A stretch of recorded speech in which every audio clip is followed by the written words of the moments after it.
Welcome back to the channel. In this video, I'm going to create a quick edit comparison review between these two video editing platforms, which is Descript and Opus Clip. So let's quickly dive into it. Descript is a powerful video and audio editor that lets you edit content just by changing text. It's perfect for podcasters and YouTubers who want precise control, clean editing tools, and features like filler words removal or voice cloning. The editing workflow feels intuitive and professional, which makes it ideal for creators who focus on long-form or polished videos.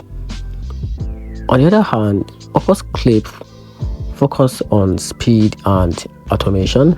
It uses AI to instantly cut your long videos into viral-ready shots with captions and highlights, saving tons of time. However, it lacks the depth and manual control Descript offer.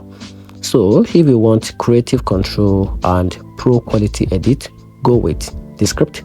So, if you value speed and quick social clip matters most, Opus Clip wins in that aspect. And that's it. Hope you find the video helpful. Turn on the notification button and subscribe for more review.